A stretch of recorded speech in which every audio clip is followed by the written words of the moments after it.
Welcome back to the Logos of Experience and Truth podcast, where I continue to unlock the mysteries of the Beatific Vision.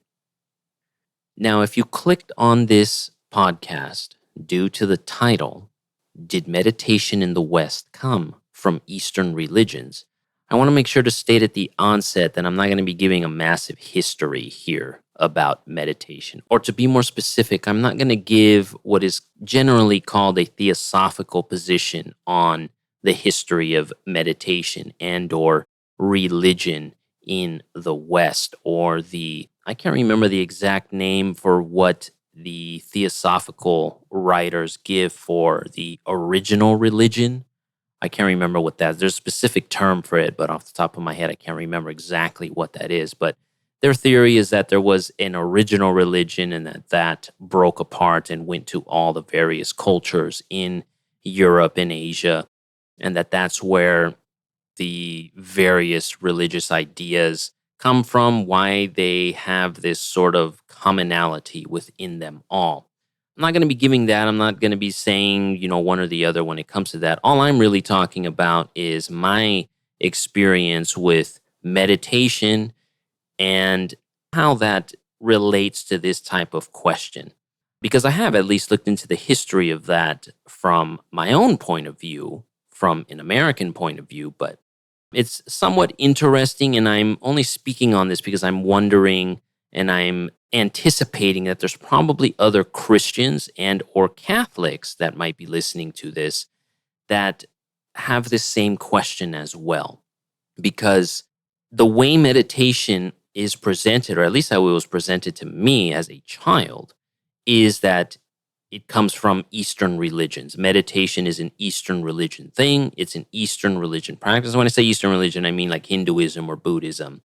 And in general, the way that most people know and recognize meditation in this country especially is entirely based on that because of the Beatles.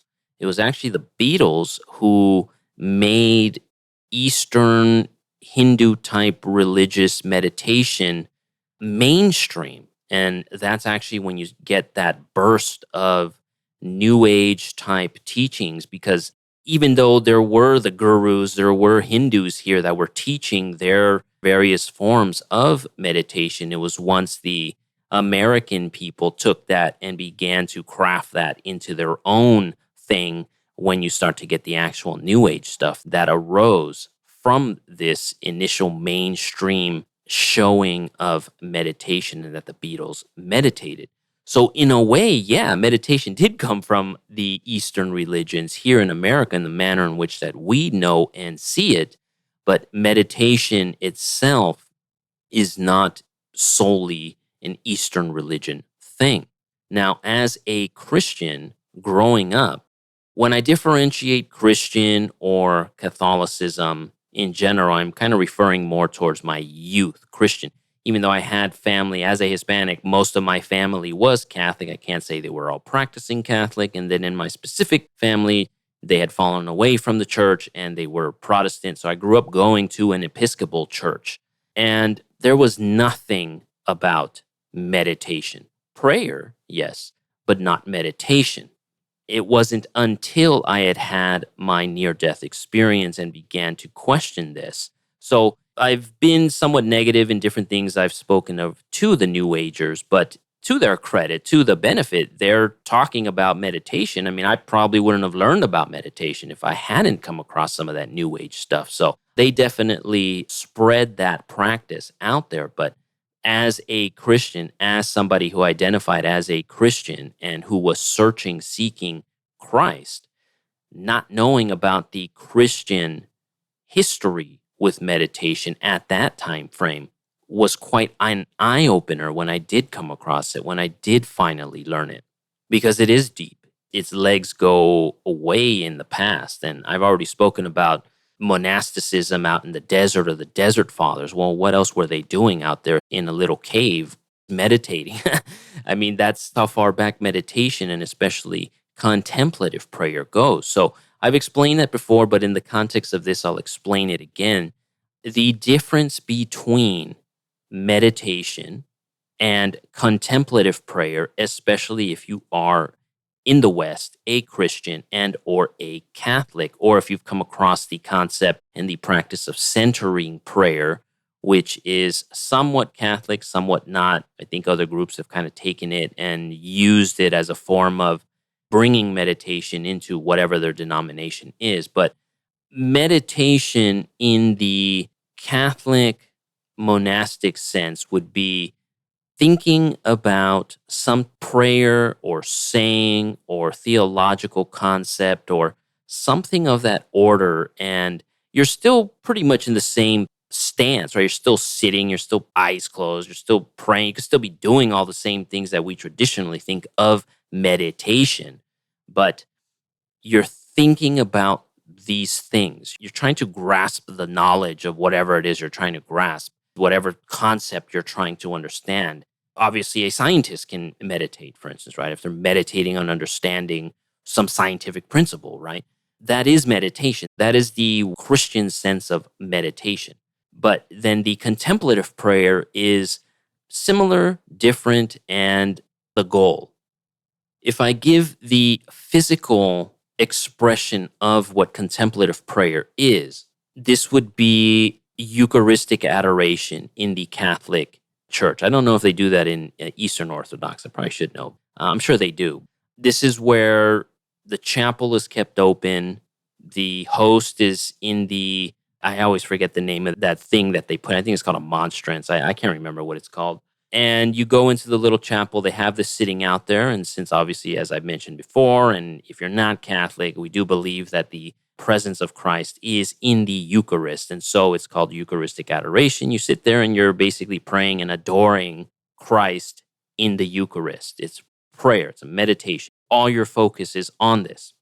Well, that's the external version. So the internal version would be, instead of mulling over like the concept of Eucharist or something like that, perhaps you're just picturing the Eucharist in your mind, or perhaps you're just repeating Eucharist in your mind, or body and blood in your mind, and you're working to not think about the theological reasons of this, but you're trying to sit and be with the Lord in your own mind, in your own self. So the external form of this would be the Eucharistic adoration. The internal form would just be contemplative prayer.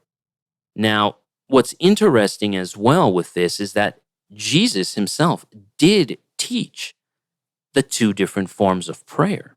It's just not ever fully emphasized, or at least for me, it wasn't emphasized, or I wasn't paying attention, or however else you want to say it. But maybe if you listening to this look inside your own mind and think about it and are like, no, the only thing I'm ever taught or what is emphasized is prayer, and especially the Lord's Prayer, right? Because that is the prayer that Christ himself taught.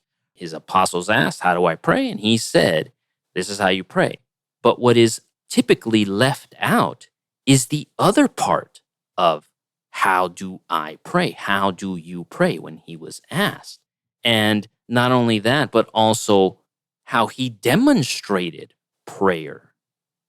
So the other aspect of actual text of what he says that you are supposed to do when you pray, you are supposed to go into your secret room, you are supposed to close the door, and you are supposed to pray in secret to your heavenly Father who is there.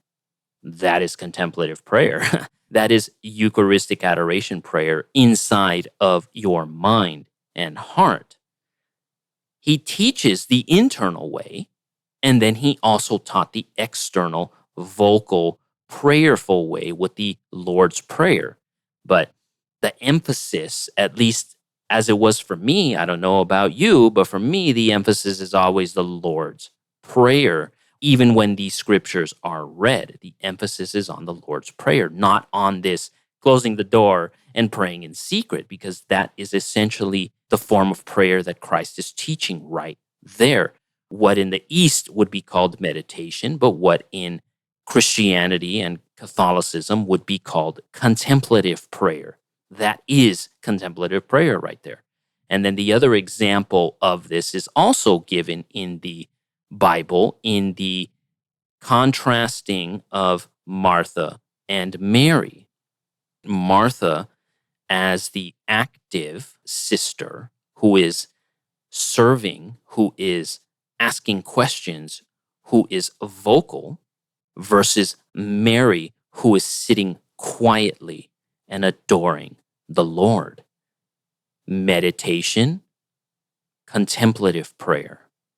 These forms of prayer, meditation, contemplative prayer, again, prayer you could just say is synonymous with meditation, and then you can say it's not synonymous with meditation, because when I'm praying out loud, if I go to church and I'm praying out loud, or if I'm just saying a prayer out loud, I don't consider myself to be meditating.